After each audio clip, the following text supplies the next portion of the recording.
મારા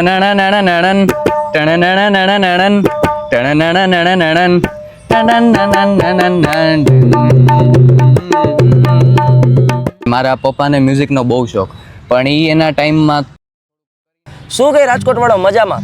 જેમ જેમ દિવસો જાય છે ને અત્યારની જનરેશન હવે હિન્દી ગીતો તરફ આગળ વધે છે, પરંતુ આ 18 વર્ષના પ્રથમભાઈ એવા છે કે જે છેલ્લા માની લો કે ત્રીજું ભણતા ત્યારથી આ જૂના ગીતોમાં વધારે આગળ વધ્યા અને ગુજરાતી ગીતો એને બહુ ગમે છે ગાવા અને વગાડવા, ટૂંકમાં તબલા અને ગિટાર ને ઘણા એને વાજિંત્રો વગાડતા આવડે. હવે ક્યાં ક્યાં આવડે, કેવું વગાડે, કેવું બોલે છે, બધું આપણે એમની પાસેથી જાણીએ. હવે ચાલો પ્રથમભાઈ, તમારી ફેવરિટ જે ટ્યુન હોય ને પેલા તો એ સંભળાવો. આપણા પ્રિય મલ્હારભાઈ ઠક્કર, વાહ, એમના પિક્ચરનું ગીત છે વાલમ આવો ને, તો ઈ લઈએ આપણે. કરો ચાલો.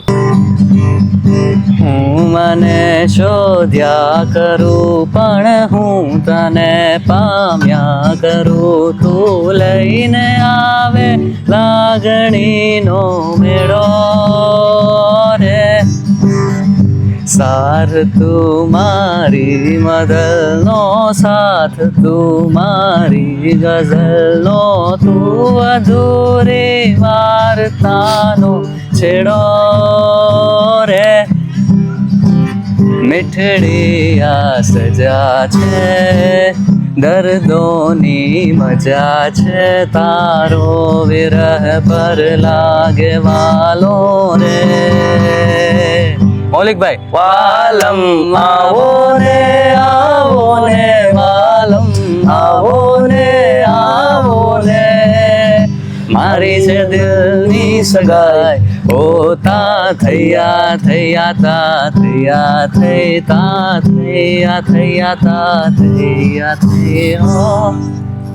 વાહ ભાઈ વાહ. આમ તમે આપના ખાલી આમ ડીપ આમ વિચારો ને કે જે આખા ગીતની અંદર ઉતરી ગયા હતા ટૂંકમાં જે ગાવામાં ફિલિંગ ની અંદર. તો આ તમે કેટલા વર્ષો થયા કરો છો? હું તો 3જા ધોરણમાં હતો ત્યારથી મ્યુઝિક સાથે જોડાયેલો છું, અને છેલ્લા 7 વર્ષથી મેં લાઈવ શોઝ ને ઇવેન્ટ બધું ચાલુ કર્યું છે. અને ઉંમર હજી 18 વર્ષ જ છે? ઉંમર 18 વર્ષ છે. એટલે સાથે સાથે બીજું શું કરો છો તમે? સ્ટડી કરો છો કે ખાલી સ્પેસિફિક આમાં જ ધ્યાન આપો? ના, હું સ્ટડી કરું છું. હું કોલેજના ફર્સ્ટ યરમાં છું હજી. અચ્છા, અને શું સ્ટડી કરો છો? હું અત્યારે બીવોક સ્ટડી કરું છું. અરે વાહ.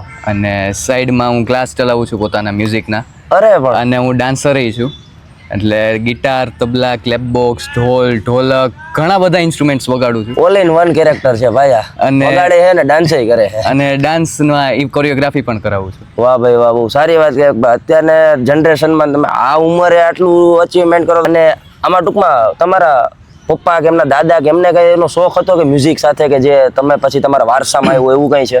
વારસામાં તો કહી શકાય, પણ કેમ કે મારા પપ્પાને મ્યુઝિકનો બહુ શોખ, પણ એ એના ટાઈમમાં થોડુંક કરી ન હોય ગયા, થોડીક જવાબદારીઓને કારણે, પણ એનું બધું મારામાં ઉતર્યું છે.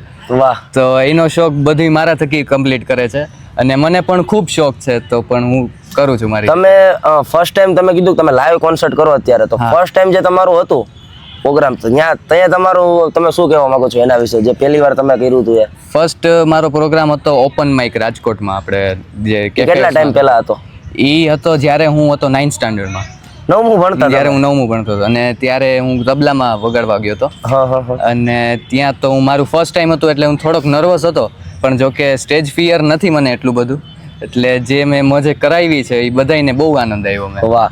અને તમને એટલા બધા અલગ અલગ વાજિંત્રો આવડે છે વગાડતા, તો પેલો તમે સૌથી પહેલા કયું શીખ્યું હતું? સૌથી પહેલા હું ગિટાર શીખ્યો. ગિટાર શીખ્યા? વાહ. એટલે તબલા પણ તમને સારા વગાડતા આવડે એમ ને? એમાં મારે 6 વર્ષનો કોર્સ થઈ ગયો છે. તો હાલો એની રમઝટ એક બોલાવી દો, તમને ખબર પડી જાય ને અમારી ઓડિયન્સ ને ખબર પડે થોડીક. શ્યોર ભાઈ. ચાલો કરો એનું. તો તબલામાં તમને સરકારી આવડે છે વગાડતા? હા, આવડે. કારણ કે ઓલ ઇન વન મારું તો એ ફેવરિટ છે ને, ઘણા બધી ઓડિયન્સ ની ફેવરિટ છે. કરી નાખી સરકારી. કરી નાખો હાલો.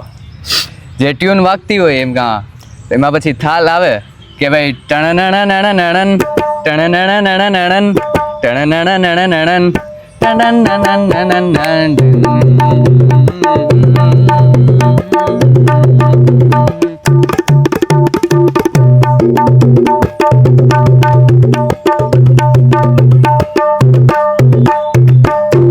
વાહ ભાઈ વાહ, જોરદાર. અને બીજું તમને આમાં કયું ફેવરિટ છે તમારું? બીજું તો હું થોડુંક ગાઈને તમને સમજાવું, કેમ કે આપણે જે ત્યારથી આ બધી જનરેશન હિન્દી તરફ વળી છે, તેથી મારું થોડુંક ગુજરાતી આપણું ફોક તરફ ધ્યાન વધારે ખેંચાય. વાહ ભાઈ વાહ. કે બધા આપણી ગુજરાતી સંસ્કૃતિને ભૂલતા જાય છે. આ એમને કહેવાની વાત છે કે ભાઈ કૃષ્ણ ભગવાન જે આપણા મસ્ત મોજીલા ભગવાન છે આપણા બધાયના પ્રિય. 100%. તો એનું થોડુંક હું સંભળાવી દઉં. વાહ વાહ, કરો કરો. બધાયને ખબર હશે તો તમે પણ સાથે મને તાલીઓ આપજો. રેડી? ચોક્કસ. કે કૃષ્ણ ભગવાન તો એના પરમાત્મા કહેવાય છે અને દ્વારકાધીશ પણ કહેવાય છે. અને આપણે અહીંયા સૌરાષ્ટ્રમાં કંઈક અલગ કહેવાતો હોય, કનૈયો કહેવાતો હોય. હા. અને તમે આપણે ગુજરાત બાજુ જાઓ તો કાનુડો ને એવા બધા શબ્દો વપરાતા અલગ અલગ, હા, હોય. હા. પણ છે તત્વ એનું જ.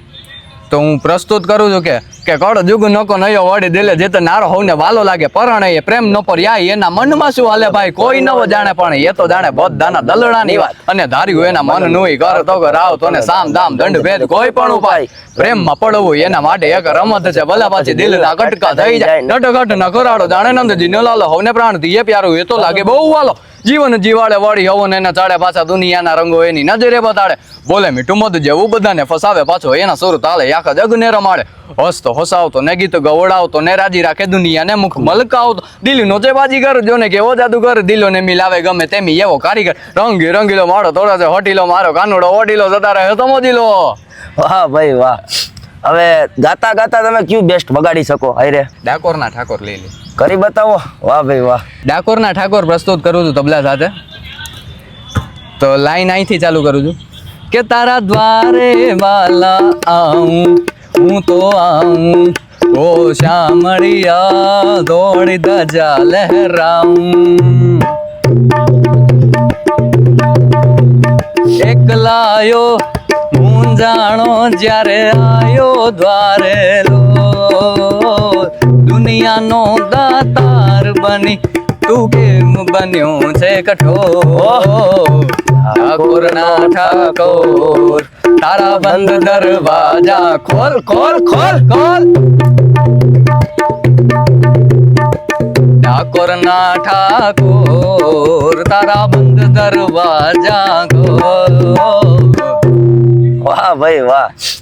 જોરદાર ટેલેન્ટ એમ ટૂંકમાં કે ગુજરાતીમાં જે તમે આગળ વધો એ મને પર્સનલી વધારે ગમે છે કે હું ખુદ મને ગુજરાતી ગીત વધારે ગમે બધા જે અત્યારના ભલે આમ નવા કહેવાય પણ જે પણ એ જે રીતે એ પ્રસ્તુત કરે છે ને એ નેક્સ્ટ લેવલ જેમ કે હમણાં લાલો પિક્ચર નીકળ્યું હતું એનું ભાઈ આમ નેક્સ્ટ લેવલ એમ બધા એનું કઈ તમને આવડે છે ગિટાર સાથે? હા કરે હવે આપણે ચાલીને મનોરથ જીવતું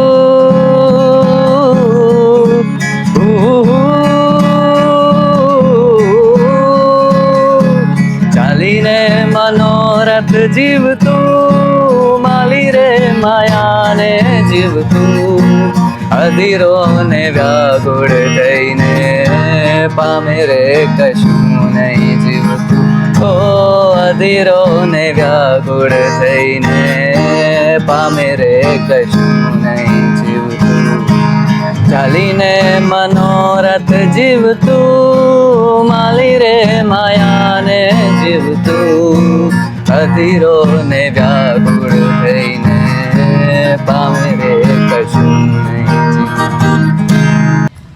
અને આ ફિલ્ડમાં તમે જે આગળ તમારો શું ગોલ છે? તમારે શું અચીવ કરવું છે આમાંથી?